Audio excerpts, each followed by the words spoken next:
Bonjour à toutes, bonjour à tous. De retour ici sur l'espace de l'UGAP, au cœur du Salon des maires des collectivités locales, Acteurs Publics TV. On est le 22 novembre. J'ai le plaisir de vous recevoir, Madame la Ministre. Bonjour. Bonjour. Agnès Firmin-Lebaudot, ministre en charge de l'organisation territoriale et des professions de santé.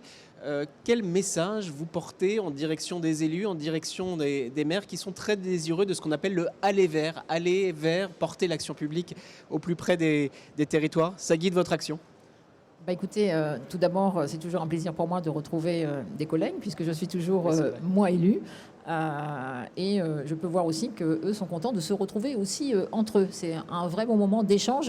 Là, je sors d'un petit déjeuner avec plusieurs maires et je peux voir quel plaisir ils ont à se retrouver entre eux pour partager des expériences positives ou des problématiques qu'ils rencontrent au quotidien. C'est aussi l'occasion de passer des messages et de leur dire à quel point. Je le dis parce que le ministère dont j'ai l'honneur d'avoir la charge, le ministère de l'organisation territoriale et des professions de santé, n'existait pas. Et certains se demandent encore ce que c'est. Ça montre la volonté du président de la République et de la Première ministre, justement, de faire et de concevoir la réponse aux besoins de santé de nos concitoyens de façon différente. C'est de faire avec les territoires, à partir des territoires et pour les territoires et les professionnels de santé. C'est de se dire que la solution unique qui viendrait du ministère de la Santé et qui s'applique partout pareil, ça ne marche pas, ça ne peut plus marcher. Et donc on construit avec les territoires, parce que les territoires sont différents. Et donc aller vers, c'est d'abord le ministère qui va vers les territoires, et c'est aussi développer des méthodes d'aller vers les territoires les plus reculés. C'est notamment le plan Médicobus, par exemple, qui illustre parfaitement la volonté d'aller vers nos concitoyens qui n'ont pas d'accès aux soins. On peut peut-être en rappeler les enjeux, parce qu'effectivement, ce dispositif dit beaucoup des méthodes que vous venez de décrire. Médicobus, c'est bien cela, aller identifier des territoires, des citoyens qui sont éloignés, parfois très éloignés des dispositifs publics. C'est bien cela? Oui, dans le plan France Ruralité qu'a annoncé la Première ministre, avec Dominique Faure, nous avons souhaité développer une réponse. Ça n'est pas l'unique réponse, mais c'est une des réponses aux besoins de santé de nos concitoyens dans les territoires les plus reculés. C'est développer ces Médicobus. C'est bien sûr, comme son nom l'indique, un bus avec des professionnels de santé qui va dans les territoires. Ces projets peuvent être portés par les collectivités territoriales. Ces projets peuvent être portés par les professionnels de santé eux-mêmes. Et l'idée, c'est vraiment que nous les accompagnons.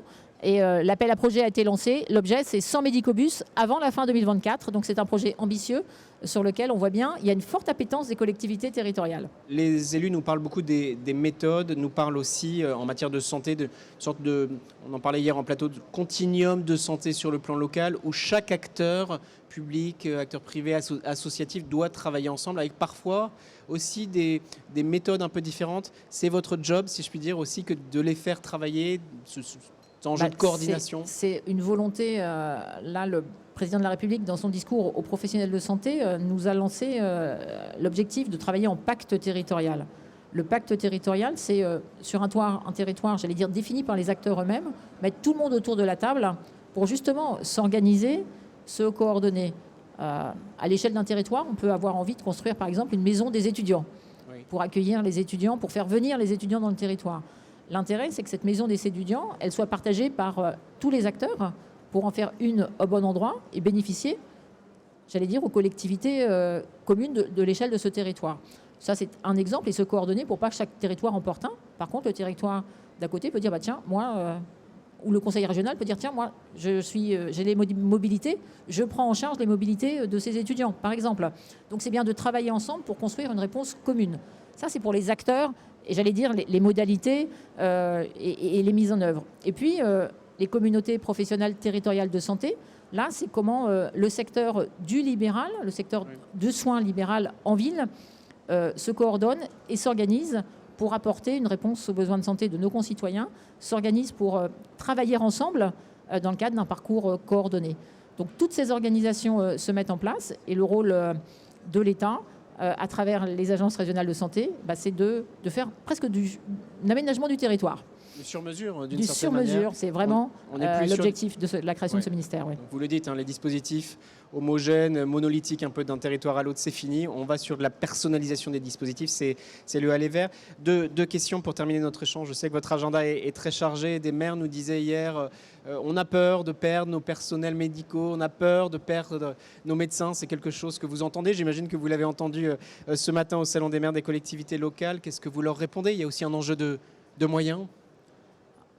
C'est la réponse à cette question, elle est malheureusement pas unique et elle ne peut pas non plus, j'allais dire, être unique pour tout le monde. On voit bien en fonction du territoire. Ce que je dis, c'est qu'on doit accompagner les collectivités, d'abord pour maintenir les professionnels lorsqu'ils sont en place. C'est les enjeux à la fois d'attractivité en termes de moyens financiers, c'est aussi les enjeux d'attractivité du métier. La priorité avec Aurélien Rousseau, c'est bien de fidéliser les professionnels en place. Ça, c'est notre priorité.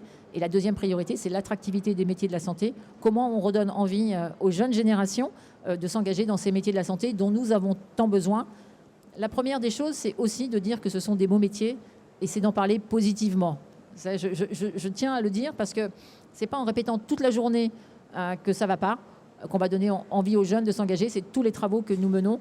Et quand on parle de aller vers, c'est aussi, on va aller vers les jeunes pour leur expliquer ce que sont ces métiers. Dernière question. On essaie de positiver les échanges sur le plateau, Madame la Ministre.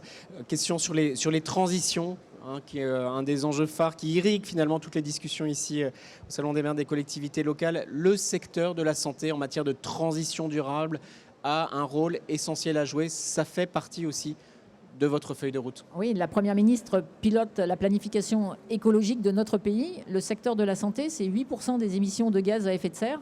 Donc nous avons une feuille de route de la planification écologique du système de santé. Et là aussi, on doit embarquer les établissements de santé qui ont un rôle majeur à jouer. On travaille beaucoup avec eux, tant le secteur public que le secteur privé. Mais aussi, on doit embarquer, j'allais dire, les professionnels de ville et aussi nos concitoyens.